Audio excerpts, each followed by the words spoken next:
एक बार से फिर से स्वागत है आपके नीट के सॉल्यूशन पार्ट 2 में। हम 2022 का पेपर कर रहे हैं और इसमें हमने अभी तक 27 क्वेश्चन डिस्कस कर चुके हैं।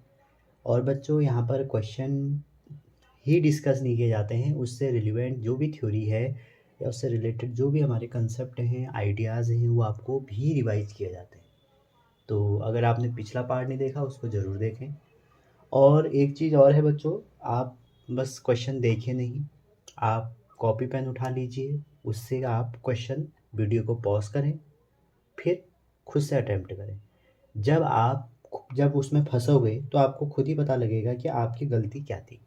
तो स्टार्ट करते हैं बिना कोई ज़्यादा डिस्कशन के। क्वेश्चन 28, ठीक है। क्वेश्चन 28 आपका क्वेश्चन कह रहा है a cell of mass m is at initially rest. एक सेल है बच्चों जिसका मास क्या है, m है, और वो बंदा हमारा रेस्ट पे है। ठीक है बच्चों, आगे आपसे कहा जा रहा है it explode into 3 fragment of mass in 2 to 1। ये एक्सप्लोड हुआ, टूटा या फट गया भी बोल सकते हो। और जो फटा, मान लो एक m1 है, दूसरा पार्ट m2 है, 3 फ्रेगमेंट में फटा, m1 m2 m3। तो m1 m2 और m3 के जो मास का रेशियो है वो कितना है, 2:2:1। आपसे कह रहा है the fragment having equal mass fly of along mutually perpendicular direction with velocity v and the speed of the lighter. तो देखो बच्चों, ये 2:2 है, तो 2:2 है, मतलब इसका मतलब क्या है, ये हमारे सेम मास वाले बॉडी हैं। और कह रहा है आपसे कि ये हमारे परपेंडिकुलर गए हैं, और जो स्पीड ऑफ थर्ड है वो क्या होगी, ये आपसे पूछ रहे हैं। ठीक है, अब देखिए, मोमेंटम हमारा कंजर्व रहेगा। पहली बात, मोमेंटम हमारा कंजर्व रहेगा। तो हमसे ये कह रहा है कि जो हमारे m1 m2 मान के चल रहा हूँ मैं, जो ये दो मास हैं जिनके सेम मास हैं, वो हमारे परपेंडिकुलर निकले एक दूसरे के। ठीक है, ये दो मास जो हैं ये हमारे परपेंडिकुलर निकले। और आपसे कहा जा रहा है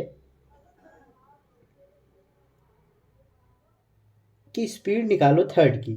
ठीक है, perpendicular with speed v v, इनकी स्पीड भी दी है, तो इसकी स्पीड भी वी है, इसकी स्पीड भी वी है। तो आप ये बोल सकते हो ये जो m1 है, अगर मास इसका m है तो पहले वाले का 2m हो जाएगा m1, दूसरे वाले का भी 2m हो जाएगा, तीसरे वाले का m हो जाएगा।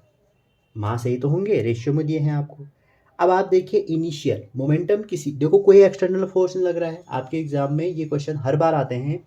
तो मोमेंटम कंजर्व हो रहा है, आपको कैसे पता करना है, देखो या तो कोलिजन होगा या एक्सप्लोड होगा जैसा भी हुआ, या फिर आप देख सकते हो कोई एक्सटर्नल फोर्स वहाँ पे नहीं लगेगा। तो मोमेंटम कंजर्वेशन हमें यहाँ लगाना पड़ेगा। ठीक है, क्योंकि मोमेंटम किसी भी आइसोलेटेड सिस्टम का कंजर्व रहता है। अब आप देखिए इनिशियल मोमेंटम कितना है, पी इनिशियल लिख रहा हूँ मैं इसको, ये 0 है क्योंकि मास 1 था और यहाँ से हम रेस्ट पे था तो 0। तो इसका मतलब है अगर इनिशियल मोमेंटम 0 है तो फाइनल मोमेंटम भी 0 होना चाहिए। ठीक है, फाइनल मोमेंटम भी 0 होना चाहिए। अब जो ये वाला मास है, इसका जो मोमेंटम होगा बच्चों वो कितना होगा, m1v, और कौन सी डायरेक्शन में, एक्स एक्सिस में। इस वाले का मोमेंटम कितना होगा, m2v, कौन सी डायरेक्शन में, वाई एक्सिस में। ठीक है, अब हम देखते हैं ये m1 m2 की वैल्यू रखें तो ये हो जाएगा 2mvi, और ये हो जाएगा 2mvj। ये मोमेंटम हमको दिए थे, ये परपेंडिकुलर है। ठीक है, तो क्वेश्चन कहा था कि जो हमारा थर्ड वाला है, ये तो परपेंडिकुलर है, तो थर्ड वाले की स्पीड निकालनी है। तो इन दोनों का जो नेट मोमेंटम है, अब मोमेंटम तो कंजर्व रहेगा, तो मोमेंटम जब कंजर्व रहेगा तो इन दोनों का नेट मोमेंटम कहाँ आएगा, बीच में, यहाँ पर आएगा। ठीक है, तो जो हमारा थर्ड पार्टिकल है वो कहाँ को गया होगा, थर्ड पार्टिकल हमारा इस साइड को गया होगा। क्लियर है, यहाँ तक समझ रहे होंगे थर्ड को हमने ऐसे क्यों बनाया, क्योंकि इन दोनों का रिजल्टेंट इस साइड जाएगा तो कंजर्व रहेगा ना, जितना मोमेंटम इधर उतना मोमेंटम इधर। इन दोनों का रिजल्टेंट निकालो, मान लो P1 आ गया, और थर्ड वाला पार्टिकल का मास m3 था और स्पीड हमें नहीं पता तो मैं उसको v3 ले लेता हूँ। तो आप मोमेंटम जब इसका निकालेंगे तो कितना हो जाएगा, mv3, ठीक है। तो mv3 किसके बराबर होगा, p1 के बराबर होगा, mv3 p के बराबर होगा, समझ गए आप। इनिशियल मोमेंटम फाइनल के बराबर होगा। अब पूरे सिस्टम को कंजर्व करने के लिए इन दोनों का जो मोमेंटम होगा वो थर्ड वाले के बराबर होना चाहिए, क्योंकि ये परपेंडिकुलर दिया है।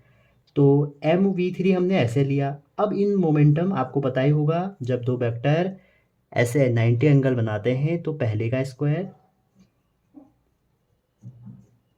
प्लस दूसरे वाले के मैग्नीट्यूड का स्क्वायर। तो यहाँ से आप ध्यान से देखें तो दोनों में mv² और mv² है, ठीक है। दोनों में क्या है, mv² और mv²। तो जैसे ही आप इसको सॉल्व करेंगे तो ये आ जाएगा √2 टाइम 2mv, ये हो जाएगा। और एक mv3 ये हो गया, तो m से m कैंसिल हो गया। तो v3 की जो वैल्यू हो जाएगी बच्चों, वो हो जाएगी 2√2v। और बच्चों ये मैंने जब मैं पेपर करा रहा था शायद 2012-13 के बीच में कहीं एक बार पूछा गया था, ठीक है। तो इसलिए प्रीवियस ईयर आपको बहुत अच्छे से करना है, ठीक है। तो मैंने आपको इसका कंसेप्ट भी बता दिया कैसे लगाना है और आप समझ गए होंगे। तो आसान क्वेश्चन था।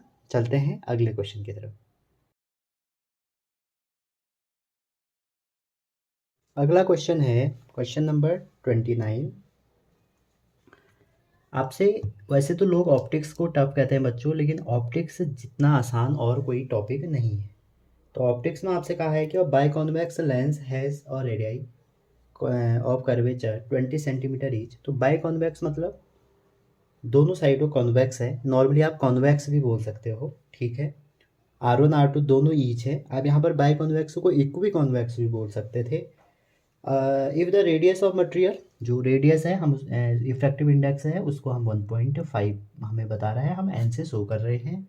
और आपको बच्चों R1 और R2 की वैल्यू कह रहे हैं कि 20 है। R1 और R2 की वैल्यू 20 है। तो आप बाई कॉन्वेक्स का मतलब है ये वाला लेंस। तो इसका जो प्रिंसिपल फोकस होता है वो होता है हमारा ये वाला, F1 इधर होता है प्रिंसिपल फोकस। तो R1 इस साइड वाला, राइट वाली डिस्टेंस हमारी क्या हो जाएंगी, पॉजिटिव हो जाएंगी, ठीक है। और वहीं लेफ्ट वाली जो डिस्टेंस है वो इस साइड आएगा F2। तो जो सेकंड फोकस है वो हमारा इसका नेगेटिव होगा, तो सेकंड कर्वेचर भी नेगेटिव होगा। आपसे पूछा जा रहा है द पावर ऑफ लेंस। तो बच्चों पावर के बारे में अगर बात करें, पावर क्या है, पावर है 1/f। और f किस में होना चाहिए, मीटर में। तो इसका मतलब हम ये समझे कि जो पावर है वो हमारी एक तरह से रेसिप्रोकल ऑफ फोकल लेंथ है। और पावर की बेसिक मीनिंग क्या होती है बच्चों, एबिलिटी टू डाइवर्ज और कन्वर्ज ऑफ अ रे। अब किसी की जब लेंस का नेचर है कॉन्वेक्स है तो कन्वर्जिंग होगा, कॉनकेव है तो डाइवर्जिंग होगा। यूनिट क्या होती है इसकी, डायोप्टर होती है, ठीक है। तो अब इसके लिए आप देखेंगे ये कॉन्वेक्स लेंस है, कॉन्वेक्स है जिसको हम बाई कॉन्वेक्स भी कह देते हैं। तो इसकी जो फोकल लेंथ होती है वो नेगेटिव होती है बच्चों। तो इसकी पावर क्या होगी, वो भी नेगेटिव होगी, कोई साइन थोड़ी बदल जाएगा यहाँ से।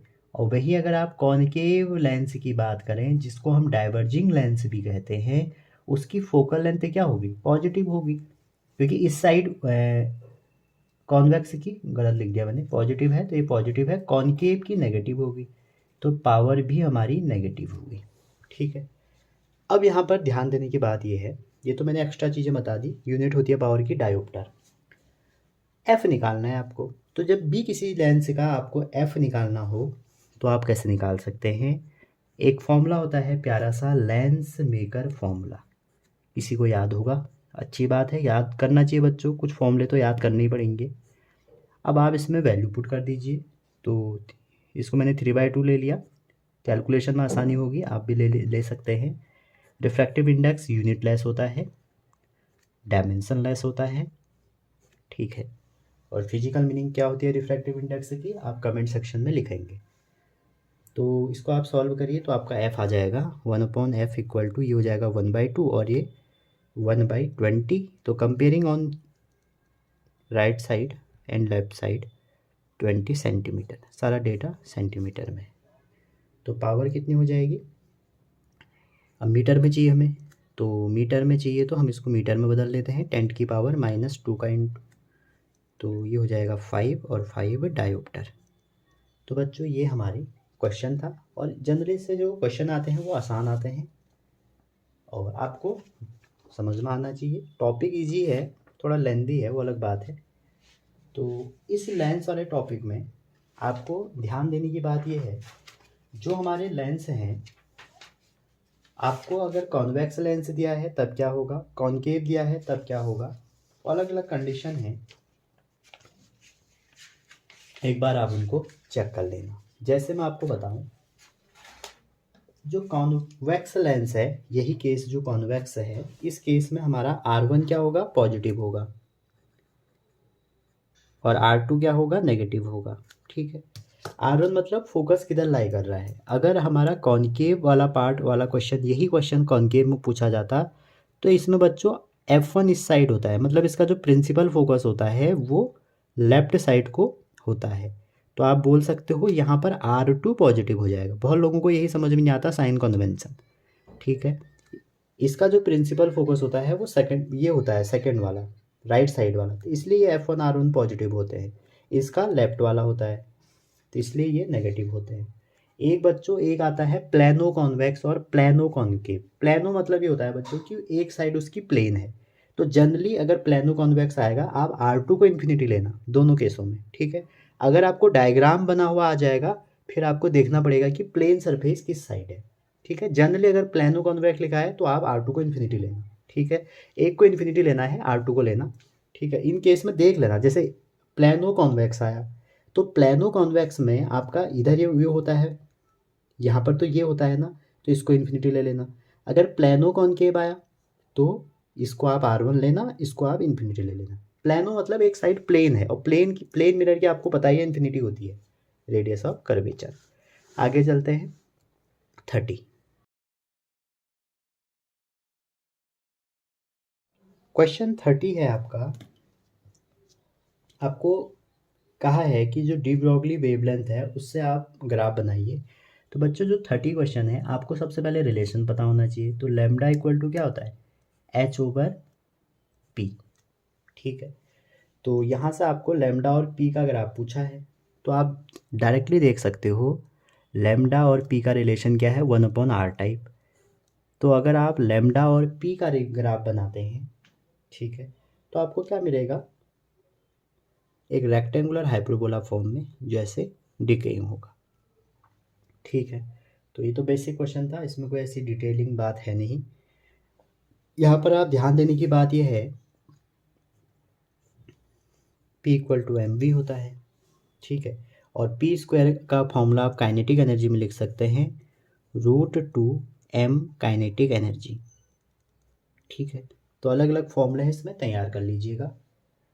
अगला जो क्वेश्चन है, क्वेश्चन नंबर 31।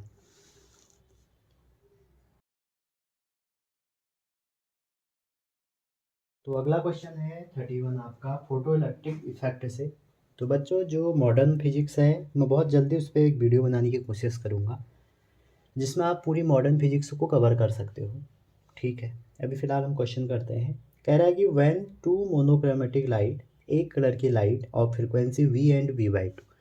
बच्चों दो लाइट हैं, एक है फ्रिक्वेंसी पहली लाइट की V, और दूसरी जो लाइट है उसकी फ्रिक्वेंसी है V/2। तो आपसे पूछा जा रहा है, आपसे कहा जा रहा है कि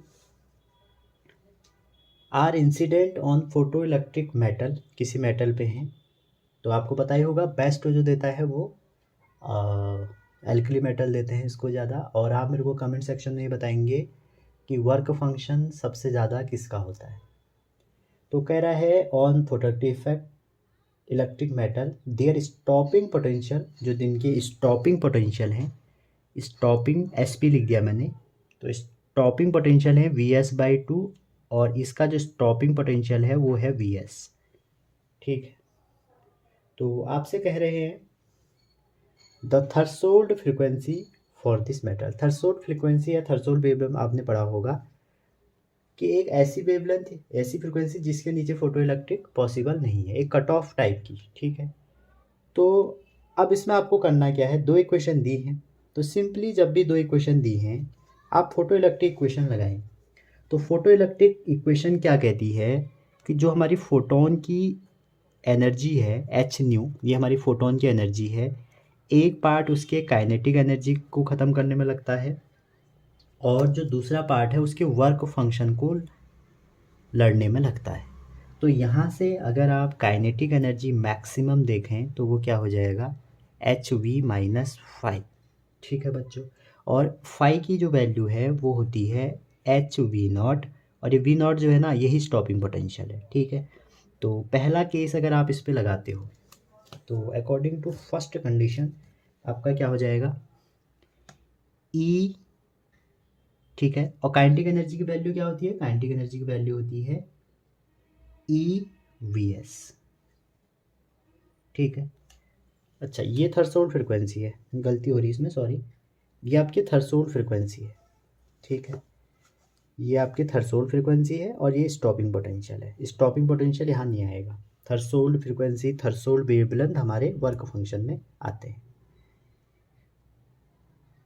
अब जब आप लगाएंगे तो पहली कंडीशन में v s by two equal to h, frequency है नॉर्मल, और थ्रेशोल्ड फ्रिक्वेंसी हमारी कितनी है वहाँ पे हमको नहीं पता है।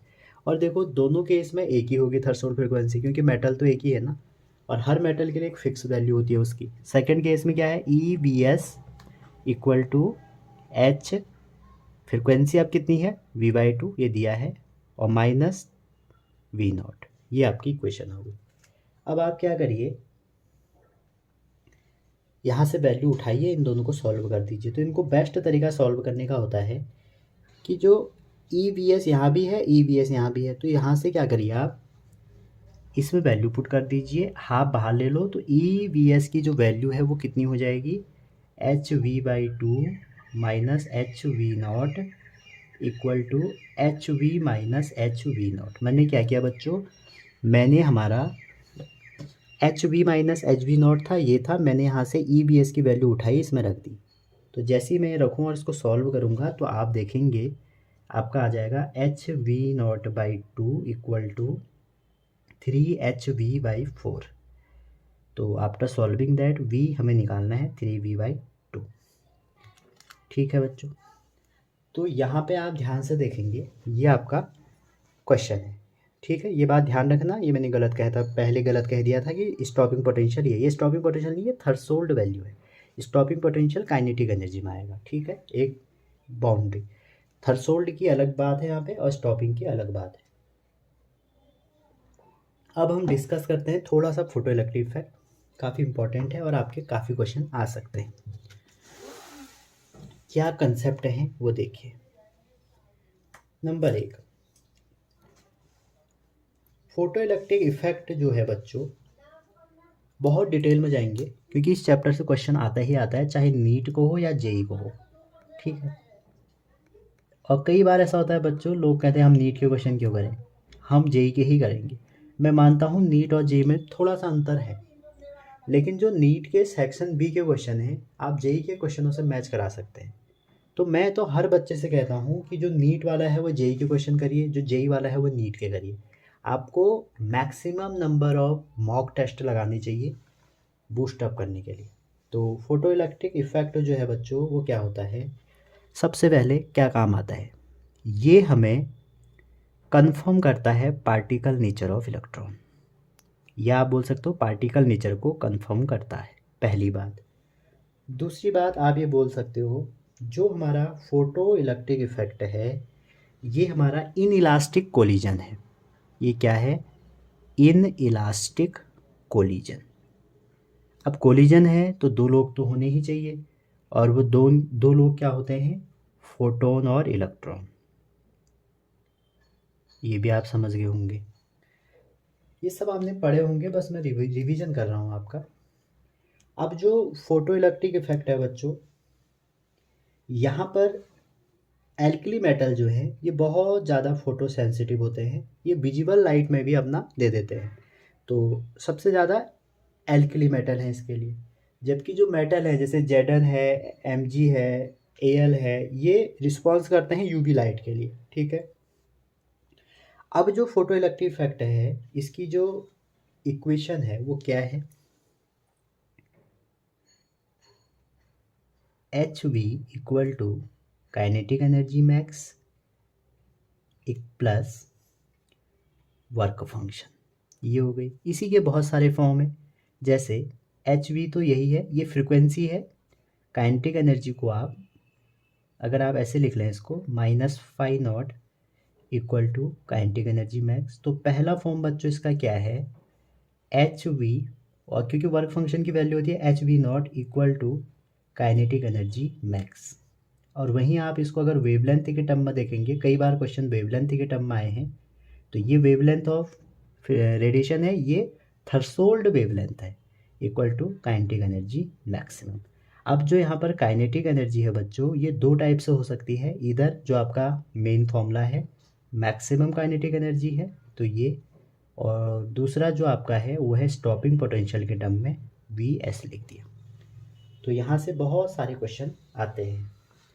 अब जब आप इस इक्वेशन को थोड़ा और एक्सप्लोर करें, काइनेटिक एनर्जी को ये रख लें equal to h v minus h v not, ये करते हैं अगर आप, तो यहाँ से स्टॉपिंग पोटेंशियल क्या आ जाएगा, h over e v minus h v not over e, ठीक है। तो अगर आप ग्राफ खींचें stopping potential versus frequency of radiation, sorry, तो आपका ग्राफ ये बनता है, ठीक है। इसको थोड़ा अगर आगे को बढ़ाया आप, यहाँ ये कट होगा, तो ये ऐसे ही क्यों बनाया, क्योंकि ग्राफ जो है बच्चों y equal to m x plus c है, और c जो है यहाँ पे वो है वर्क फंक्शन ओवर e, तो वर्क फंक्शन को ही मैं क्या कह रहा हूँ, एच वी नॉट। तो स्लोप अगर आपसे इसका पूछा तो ये क्या है, आपका स्लोप है, तो इसका जो स्लोप होगा वो होगा एच बाई ई। तो कई बार क्वेश्चन आ जाता है स्लोप निकालो कह देगा, तो आप यहाँ से इसको आराम से कर सकते हैं। उसके बाद आप ये भी देख सकते हैं कि फोटो इलेक्ट्रिक इफेक्ट ने हमें क्या बताया, वर्क फंक्शन। अच्छा, वर्क फंक्शन भी आया है यहाँ पे, तो इसकी भी पहले बात करते हैं। वर्क फंक्शन क्या होता है, वर्क फंक्शन किस चीज़ पे डिपेंड करता है, तो बच्चों ये हमारा टेम्परेचर के इन्वर्सली प्रोपोर्शन है, ये हमारा एटॉमिक नंबर के इन्वर्सली प्रोपोर्शन होता है, ठीक है। और किस पे डिपेंड करेगा, nature of material, condition of surface, इन चीज़ों पे ये डिपेंड करेगा, ठीक है। तो आप ये देख सकते हैं। अब बाकी बात ये है, आपको घर में work function, threshold frequency, threshold wavelength, इनकी डेफिनेशन एक बार पढ़ के जानी है, ठीक है। और मैंने आपसे वर्क फंक्शन पूछा था, तो सबसे ज़्यादा प्लेटिनियम का होता है पीटी, तो इसका मैक्सिमम वर्क फंक्शन होता है 5.65, और जो मिनिमम होता है बच्चों वो सीजियम का होता है 2.14, और इनको मेजर करते हैं इलेक्ट्रॉन वोल्ट में, तो एक इलेक्ट्रॉन वोल्ट होता है 1.6 10⁻⁻19 जूल। तो ये हमारा फोटो इलेक्ट्रिक का एक छोटा सा मैप हो गया आपके लिए। चलते हैं नेक्स्ट क्वेश्चन।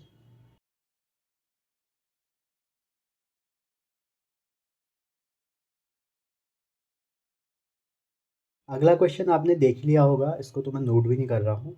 ये स्पेक्ट्रम का क्वेश्चन है, और जनरली स्पेक्ट्रम का क्वेश्चन आपको मिलेगा हर जगह, और ई एम स्पेक्ट्रम को कभी मैं डिटेल में आपको बता दूंगा। तो अभी फ़िलहाल क्वेश्चन में चलें, तो कह रहा है कि रेडियो वेव कहाँ पे होगी।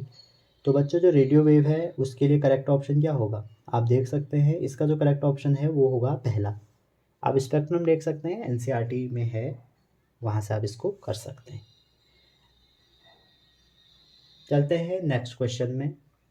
क्वेश्चन 33 कह रहा है, और स्क्वायर ऑफ साइड एक resistance 1 ohm is placed in magnetic field of 0.5 tesla, a plane of loop is perpendicular to direction of magnetic field, तो मैग्नेटिक फ्लक्स कितना होगा। तो बच्चों सिंपल सी बात है, ऐसे क्वेश्चन भी कभी कभी आपको देखने को मिल जाते हैं। 31 कर लिया हमने ऑलरेडी, तो हम 32 में पहुंच गए। तो 32 में फ्लक्स आपको बताई है, फाई इक्वल टू क्या होता है, बी ए। तो फाई इक्वल टू बी ए होता है, इसका मतलब क्या हो गया, बी आपको दिया है 0.5 और ए आपको दिया है 1, तो आंसर आ जाएगा 0.5 और इसकी जो यूनिट है वो वेबर होती है। तो इतना सरल क्वेश्चन तो आप समझ ही सकते हैं, अब उन लोगों के लिए भी है जो साल भर पढ़ के नहीं आए हैं। नेक्स्ट क्वेश्चन,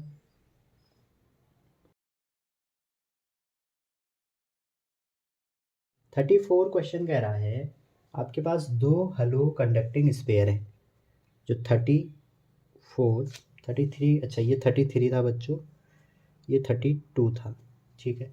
34 कह रहा है कि दो आपके पास कंडक्टिंग स्पेयर हैं, एक ये रहा मान लो जिसकी रेडियस R1 है और एक ये रहा जिसकी रेडियस R2 है, और R1 ज़्यादा है कह रहा है, गोले एक जैसे लग रहे हैं लेकिन R1 ज़्यादा है कह रहा, एक बड़ा बनाना था एक छोटा बनाना था। चार्ज दोनों के पास सेम है, मतलब इसके पास भी Q है इसके पास भी Q है, कंडक्टिंग है याद रखना। पोटेंशियल वुड भी, अब सबसे पहले आप बताइए कंडक्टिंग स्पेयर का पोटेंशियल क्या होता है, V इक्वल टू के क्यू बाई आर, के मतलब 1/4πε0। तो पोटेंशियल Q तो सेम हो गया ना, तो डिपेंड किस कर रहा है, R पे। जिसकी रेडियस ज़्यादा होगी उसका पोटेंशियल कम होगा, जिसका रेडियस कम है उसका पोटेंशियल ज़्यादा है।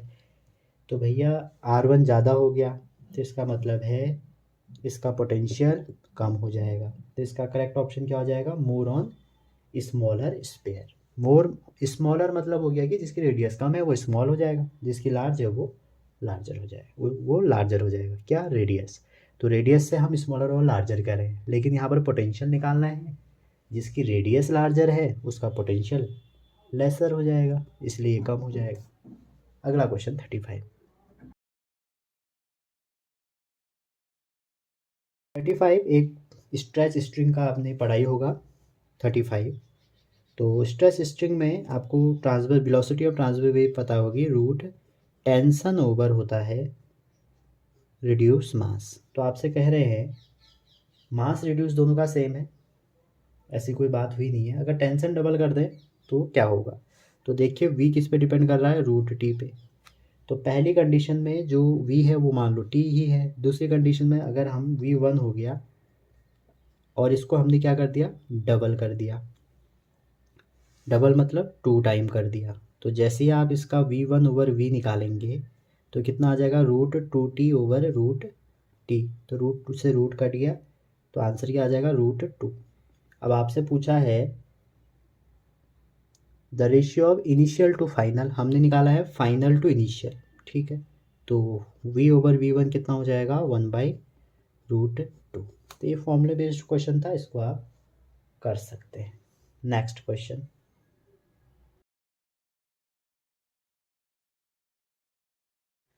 अब हमारा क्वेश्चन, अगला क्वेश्चन जो है सेक्शन बी में हम चले गए हैं। तो बच्चों जो सेक्शन बी है थोड़ा सा कैलकुलेटिव होता है, कठिन नहीं होते हैं, थोड़े से क्वेश्चन आप बोल सकते हो कि जेई मेन लेवल के होते हैं।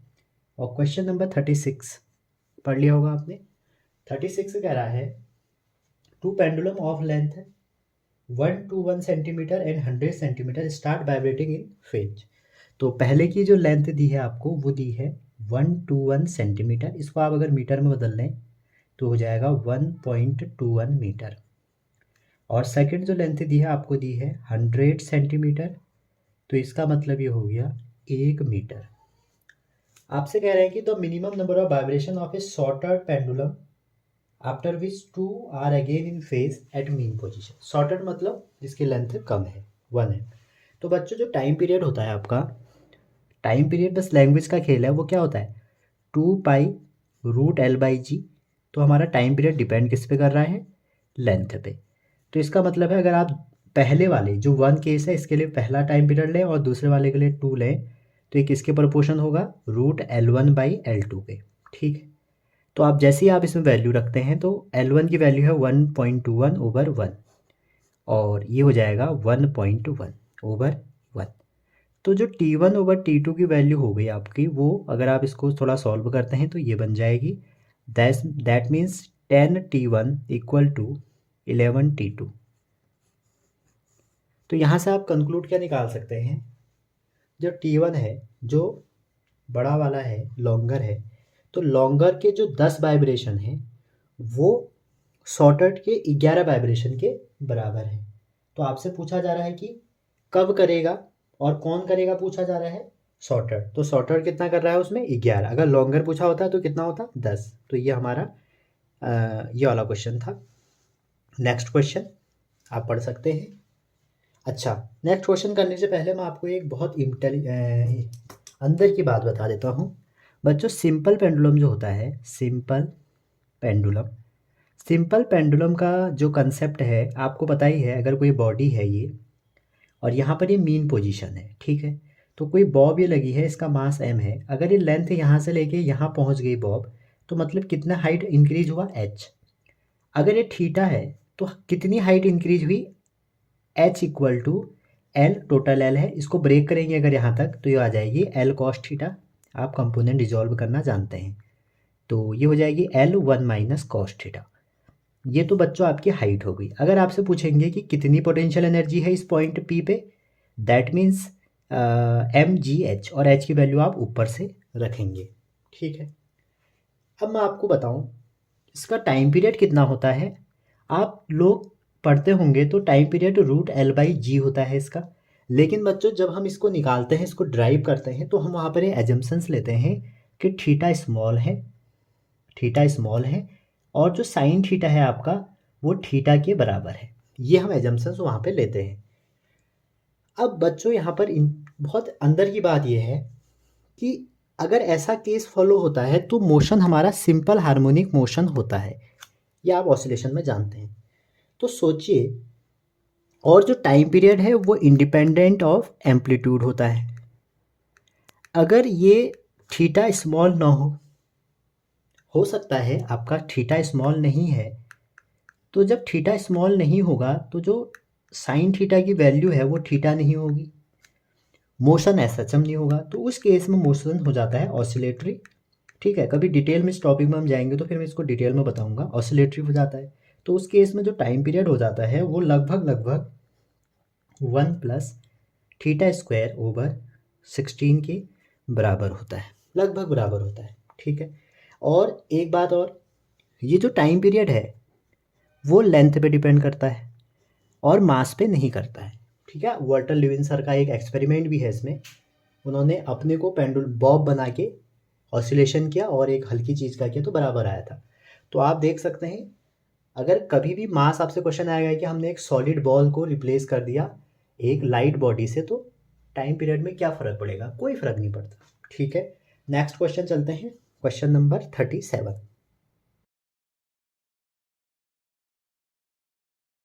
37 क्वेश्चन कह रहा है, a series LCR with inductance 10 Henry, capacitance 10 microfarad, resistance 50 ohm is connected to AC source of voltage इतना, if resonant frequency of is V0, find the frequency of AC source। तो बच्चों easy question है।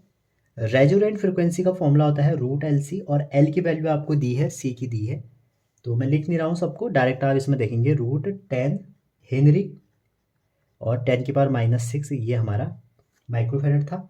तो यहाँ से आप इसको solve करें तो आपका ये क्या आ जाएगा 10, तो ये 100 आ जाएगा, ठीक है। अब हमें फ्रिक्वेंसी निकालनी है, तो ओमेगा की वैल्यू क्या आती है 2πf इक्वल टू 100। तो जैसे ही यहाँ से f सॉल्व करेंगे तो क्या आ जाएगा 100/2π। तो इसको जैसे ही सॉल्व करेंगे तो आ जाएगा 50/π। तो ये हमारा आंसर हो जाएगा। तो जो करेक्ट आंसर होगा इसका थर्ड वाला होगा, 50/π हो जाएगा। नेक्स्ट क्वेश्चन, क्वेश्चन है, और big circular coil of turn इतना, एवरेज रेडियस इतना, rotating about horizontal diameter at 2 second -1, if vertical component of earth magnetic field at that place is इतना, इलेक्ट्रिकल रेजिस्टेंस इज इतना, देन मैक्सिमम इंड्यूस करंट। देखो बच्चों, maximum induce current जो हम निकालते हैं, आपको थोड़ा याद आ रहा होगा, इंड्यूस करंट की बात हो रही है, तो मैक्सिमम इंड्यूस करंट होगा मैक्सिमम EMF ओवर रेजिस्टेंस। अब बात आती है ई मैक्सिमम कैसे निकलेगा। तो जो हमारा फ्लक्स है, फाइव ही है वो क्या होता है, याद करो, NBA कॉस ओमेगा टी, ये हमारा एक फ्लक्स होता है। क्योंकि हम मैं यही फॉर्मूला क्यों यूज़ कर रहा हूँ, मैं BA क्यों यूज़ नहीं कर रहा, क्योंकि यहाँ पर हमें ओमेगा गिवन है क्वेश्चन में। तो इसको जब मैं डिफ्रेंशिएट करूँगा, फैराडे साहब का फर्स्ट लॉ जो आपने देखा, इसको जैसे ही बच्चों आप डिफ्रेंशिएट करोगे तो क्या आ जाएगा, NBA ओमेगा, और कॉस का होता है माइनस साइन ओमेगा टी। तो जैसे ही आप आई की बात करेंगे तो ये NBA ओमेगा, आपसे मैक्सिमम का है तो साइन की मैक्सिमम वैल्यू 1 हो जाएगी ओवर आर। तो इसमें आप वैल्यू पुट कर लीजिए तो आपको आंसर मिल जाएगा। ऑफिशियल की में जो इसका आंसर है वो है 1। तो इसको सॉल्व करके 1 आएगा। सारा डेटा दिया है आपको, एन 1000 दिए हैं, डी दिया है 2 × 10⁻⁵, एरिया लगा दीजिए πr², ओमेगा लगा दीजिए 2, रेडियन पर सेकंड लिखा है तो ये ओमेगा है, और रेडियस भी दी है। तो क्वेश्चन 38 हो गया आपका।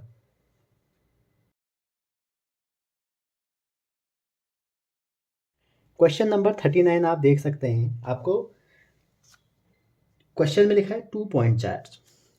क्वेश्चन में ये नहीं लिखा है कि ये डायपोल है, लेकिन आपको ध्यान में रखना है जब इक्वल और अपोजिट चार्ज किसी फाइनाइट डिस्टेंस, कहीं कहीं पर बच्चे कंसेप्ट बना देते हैं कि 2a ही डिस्टेंस पे वो डायपोल होगा। एक फाइनाइट डिस्टेंस होना चाहिए। 2a तो हम इसलिए लेते हैं या 2l इसलिए लेते हैं कि हमारा कैलकुलेशन थोड़ा ईजी हो जाए। तो आपसे कह रहा है कि किसी फाइनाइट डिस्टेंस पे कैसे वेरी करेगा, तो आपको पता ही होगा। तो इलेक्ट्रिक फील्ड जो भी डिस्टेंस है उस पर कैसे डिपेंड करेगा, r/q। ये एक्सियल कंडीशन है। इक्वेटोरियल भी पूछेगा तो यही होगा, ठीक है। और वहीं पोटेंशियल की बात करें तो वो r² पे डिपेंड करेगा, सिर्फ कहाँ पे, एक्सियल में। इक्वेटोरियल में पोटेंशियल जीरो हो जाएगा, इसीलिए इक्वेटोरियल में जो हमारा वर्क डन होता है वो भी जीरो हो जाता है, ठीक है, क्योंकि पोटेंशियल 2 पॉइंटों पर सेम हो जाता है। तो 39 का भी थर्ड ऑप्शन हमारा सही हो गया।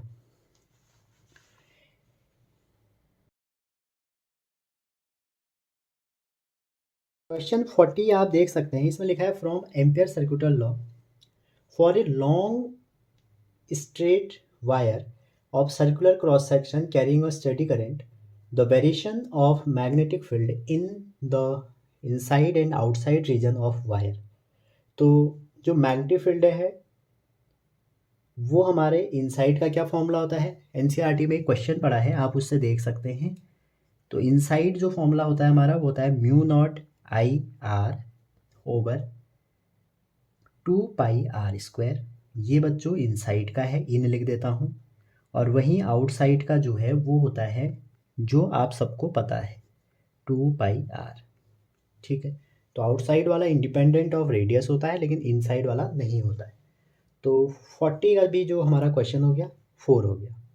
तो बच्चों आप सोचते होंगे कि क्वेश्चन और आंसर साथ साथ होते तो हमें फ़ायदा मिलता, लेकिन मैं आपसे पहले ही कह रहा हूँ, आप इसका या तो प्रिंट निकाल लीजिए, या आपके पास लैपटॉप होना चाहिए, आप फ़ोन से सोल्यूशन देख सकते हैं।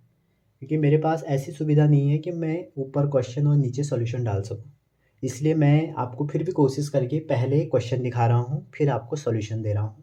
उसके दो कारण हैं। पहला, मेरे पास इतनी सुविधा नहीं है कि मैं आपको क्वेश्चन और उसके ही नीचे सॉल्यूशन ऐसा कराऊं। दूसरी, मैं आपसे इसलिए भी ये कर रहा हूँ, चाहूँ तो मैं कर भी सकता हूँ ऐसा, थोड़ा बहुत मेरे को दिक्कत होगी लेकिन मैं कर सकता हूँ।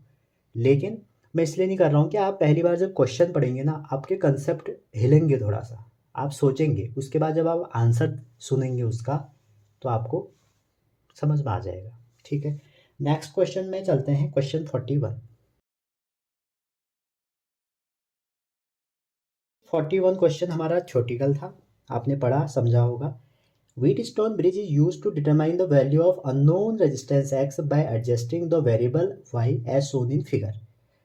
For the most precise measurement of x the resistance PQ। अब आपसे कह रहा है कि सबसे बढ़िया, मोस्ट प्रिसाइज का मतलब ये समझो कि सेंसिटिव कब होगा आपका व्हीटस्टोन ब्रिज। तो आपको बच्चों ये पता होगा कि जो व्हीटस्टोन ब्रिज है उसके ये आर्म है, मान लो ये P है, ये Q है, ये R है, ये S है, और ये गैल्वेनोमीटर है, ठीक है। तो इसमें अगर बैलेंस कंडीशन होगी तो PQ ओवर R/S होता है। अभी मोस्ट सेंसिटिव तब होगा जब PQRS सारे सेम हो या एक ही ऑर्डर में हो, मतलब 80 90 100, 80 90 70 60 सब 10 के मल्टीपल में हो या 100 के मल्टीपल हो, मतलब ऑर्डर सेम होना चाहिए। या उनकी वैल्यू सेम होनी चाहिए। ठीक है, तो थर्ड वाला इसका सही होगा, should be approximately equal and are small, कम हो और वो स्मॉल हो। ठीक है, तो थर्ड वाला ऑप्शन जो है इसका करेक्ट ऑप्शन है। Next question 42।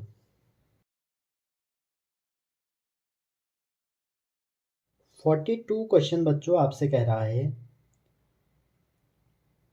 A capacitor of capacitant 900 picofarad is fully charged by 100 battery as shown in figure. Then it is disconnect from battery and connect to another uncharged capacitor of C9 as shown figure B. तो पहले क्या किया, 900 को हमने 100 volt से charge किया, उसके बाद हमने इसको अनदर अनचार्ज के पास ले गए। तो अब आपसे पूछ रहा है कि इलेक्ट्रोस्टैटिक एनर्जी क्या होगी इस कैपेसिटर की। तो बच्चों इलेक्ट्रोस्टैटिक एनर्जी क्या होती है, इलेक्ट्रोस्टैटिक एनर्जी होती है हाफ सी बी स्क्वायर। अब आप देख सकते हैं, जब पहला केस ये था मेरा जो 42 है, उसमें पहला केस ये है कि जैसे कैपेसिटर है, तो सबसे पहले हमने क्या किया, ये 100 वोल्ट से चार्ज किया और ये 900 आपको वैल्यू दी है। तो जब हमने इसको चार्ज किया तो पहले हम ये देख लेते हैं कि इसमें चार्ज हुआ कितना। तो पी को मतलब होता है 10⁻⁻12 इंटू 100। ठीक है, तो ये हो जाएगा 9 इंटू 10⁻⁻8। ये हमने कर दिया। इसके बाद आपसे कह रहा है देन इट इज़ डिस्कनेक्ट, हटाया यहाँ से, और कनेक्ट टू अनदर। जैसे ही आपने इसको चार्ज किया, एक ये था, ये फिगर आपको दिया है और हमने इस पे ये चार्ज करना शुरू लगा दिया। तो जैसे हमने इसको चार्ज किया, अब क्या होगा, पूछ रहा है ये भी 900 का है। तो आप देखिए जब आप इसको चार्ज करेंगे यहाँ से, तो इसमें पोटेंशियल कितना आएगा। ठीक है, इन दोनों के केस में, अभी तो ये पहले का है, जब इन दोनों में हम ऐड करेंगे तो इन दोनों में कॉमन पोटेंशियल कितना होगा। तो कॉमन पोटेंशियल का भी आपने एक फॉर्मूला पढ़ा होगा, C2V2 over C1 plus C2। सबकी वैल्यू रख दो, ये हो जाएगा 9 ये, और सेकंड वाले को कोई चार्ज ऐसा किया नहीं है तो V2 हमको दिया नहीं है, ये तो V1 है, ये C1 है। C2 दिया था हमको लेकिन C2 नहीं दिया, तो ये आ जाएगा 9 इंटू 10⁻⁻8 प्लस 0 ओवर C1 हो जाएगा तुम्हारा 800 इंटू 10, ये टोटल ऐड करके लिख दिया मैंने। तो 100/2 मतलब 50 वोल्ट, ये कॉमन पोटेंशियल हो गया दोनों का। तो एनर्जी कितनी हो जाएगी, हाफ, दोनों का सम कर दो, C1 plus C2 V square. तो अगेन हाफ, ये हो जाएगा 1800, 9 9 1800, 10⁻⁻12, और V है आपका 50, 50 का स्क्वायर 2500। सॉल्व कर लीजिए, आंसर आ जाएगा। Next question 43।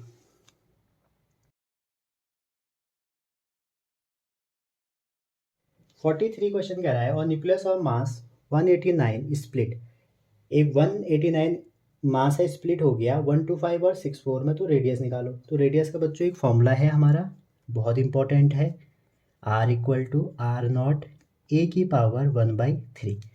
तो दो के लिए जब लगाओगे तो R1/R2 इक्वल टू A1/A2 की पावर 1/3। तो इन दोनों की रेडियस का रेशियो निकालना है, तो 125 ओवर 64 की पावर 1/3, तो हो जाएगा 5/4। अब यहाँ पर आपसे न्यूक्लियर डेंसिटी पूछ ली जाती है, तो वो कांस्टेंट होती है, उसकी वैल्यू कितनी है आप कमेंट करके लिखिए। ठीक है, नेक्स्ट क्वेश्चन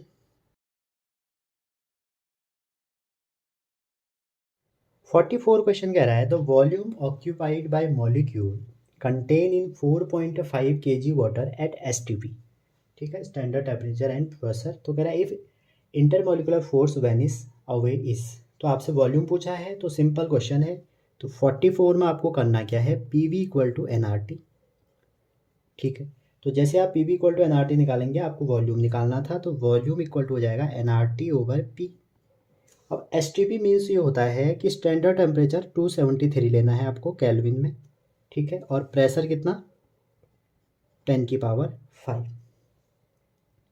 ठीक है बच्चों, अब आपसे पूछा गया है, ये न्यूटन मीटर स्क्वायर होगा, टेम्परेचर है, गैस कांस्टेंट आप सभी को पता होगा 8.3, और इसमें अब जो बचा हमारा वो बचा नंबर ऑफ मोल। तो नंबर ऑफ मोल कैसे निकालोगे, mass of substance over molecular mass. अब ये वैल्यू आप यहाँ रख दीजिए, और जैसे आप यहाँ रख देंगे तो आंसर आ जाएगा 4.5 10⁻³ ओवर 18 इंटू आर की वैल्यू 8.3 इंटू 273 और नीचे क्या है इंटू पी कितना है 10⁵ सॉल्व करके आपके 5.66 आ रहा है और मीटर क्यूब। तो सिंपल क्वेश्चन है, जरूरी नहीं है सेक्शन भी कठिन है, लेकिन कुछ क्वेश्चन उसमें कठिन होते हैं, ये मैं भी मानता हूँ। 45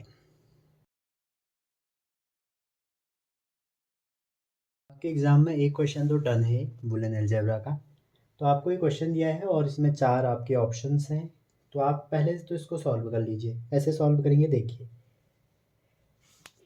ये नॉट गेट है, यहाँ से ए है तो ये ए बार यहाँ पहुँचेंगे और बी यहाँ पहुँचेंगे, ठीक है। तो ए बार जैसे ही आप देखिए ये दोनों एंड गेट है हमारे, नैंड गेट है, तो ए डॉट बार है इंटू में जाएगा तो क्या होगा ए डॉट बी इंटू, जैसे ये हो गया ऊपर से फिर बार ये यहाँ पहुँचेगा, यहाँ ये ए आ गया और आप देखेंगे कि ये जो वाला पार्ट है ये बी यहाँ पहुँच गया, तो यहाँ क्या हो जाएगा दोनों का प्रोडक्ट के ऊपर बार, क्योंकि जो एंड गेट है बच्चों उसका जो बुलियन एक्सप्रेशन होता है वो ए डॉट बी होता है, और का आपका ए प्लस बी होता है, ठीक है। और हो गया, इसके बाद आप देखेंगे तो आपका नॉट का जो होता है वो ए बार होता है, ठीक है। तो ऐसे ही आप इसमें निकाल सकते हैं। तो आप देखेंगे ये हो गया, और जब ये फाइनली यहाँ पहुँचेंगे तो ये कौन सा गेयर लगा है, अगेन ये एंड गेयर लगा है, तो ये हो जाएगा ए डॉट बी का होल बार, ठीक है, ए डॉट बी का होल बार, और उसके बाद ये हो जाएगा प्रोडक्ट में ए बार डॉट बी का होल बार, ये 2 हो जाएंगे, ठीक है। इसको अगर आप सॉल्व करना चाहें तो डी मॉर्गन थ्योरम लगाते हैं, तो सी इक्वल टू हमारा हो जाएगा A dot B plus A bar B का होल बार। अब इसको जब आप कॉमन लेंगे तो क्या हो जाएगा a plus A bar equal to b, ये इंटू बी, तो ए प्लस ए बार आपका होता है 1, तो सी हो जाएगा आपका बी बार। तो इसका मतलब है जो भी आप बी रखेंगे आउटपुट उसका उल्टा आएगा। तो आप इसमें ऑप्शन देख सकते हैं, तो आपका आएगा ये करेक्ट ऑप्शन जो इसका होगा वो होगा 4, ठीक है। आप 0 रखेंगे तो 1 मिल रहा है, 1 रखेंगे तो 0। आप आपके पास तरीके एक ये है, ये आप कर लोगे तो आप इजीली क्वेश्चन ख़त्म कर सकते हो। आगे चलते हैं नेक्स्ट में।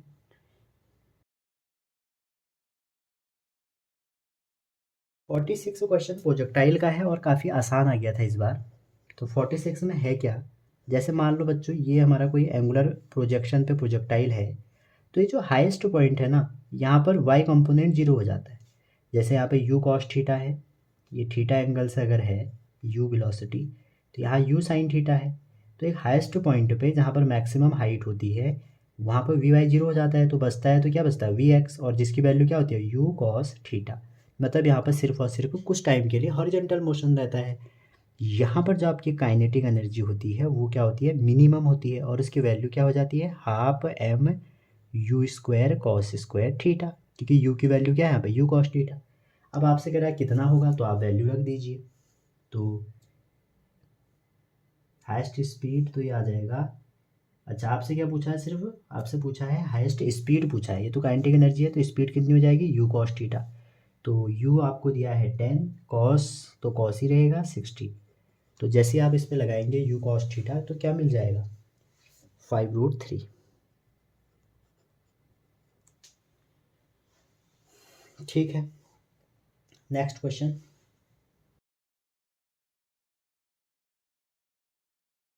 47 क्वेश्चन है कि two transparent media A and B are separated by plane boundary, the speed of light in those media are इतना इतना, the critical angle for a light. अब देखो क्रिटिकल एंगल निकालना है इसमें, तो आपको करना क्या है, देखो सिंपल क्वेश्चन है 47, ये एक मीडियम है, कह रहा है ये ए है ये बी है, क्रिटिकल एंगल है, तो आप समझ रहे हैं अगर ये लाइट ऐसे जाएगी तो ये जो एंगल है ये थीटा सी है, क्रिटिकल एंगल है, क्रिटिकल एंगल पे आर 90 हो जाता है।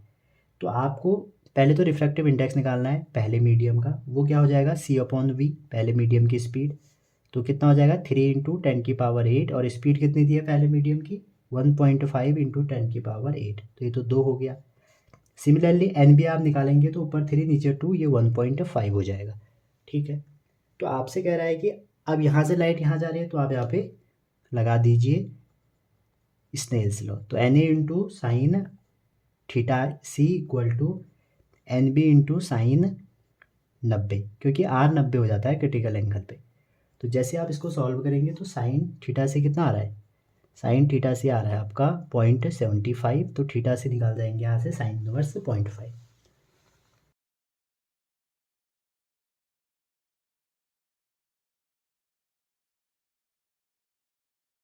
अगला क्वेश्चन है आपका 48, ये एसेट और रीजन के फॉर्म में है। तो क्या है इसमें देखते हैं। कह रहा है कि the stretch of A spring is determined by share modulus of a material of spring. तो ये तो बिल्कुल सही है, हम जो वायर में हम स्प्रिंग में स्ट्रेच कर रहे हैं वो हम शेयर मॉड्यूलस से निकाल सकते हैं। दूसरा कह रहा है coil spring of copper has more tensile stress than steel of same dimension. बच्चों ये गलत है, कॉपर का कम होता है, ये ऑप्शन भी है कॉपर और स्टील वाला। तो हमारा ए सही है, बी गलत है। यहाँ पर कोई करेक्ट एक्सप्लेनेशन चेक करना ही नहीं है, ए सही है बी गलत है, साफ साफ दिख रहा है। तो 48 का भी फोर्थ सही हो गया। 49 क्वेश्चन कह रहा है लिस्ट 1 एंड 2। कभी ऐसा नहीं हुआ नीट के पेपर में डायमेंशन का क्वेश्चन नहीं आया, मैं वही सोच रहा था अभी तक आया नहीं।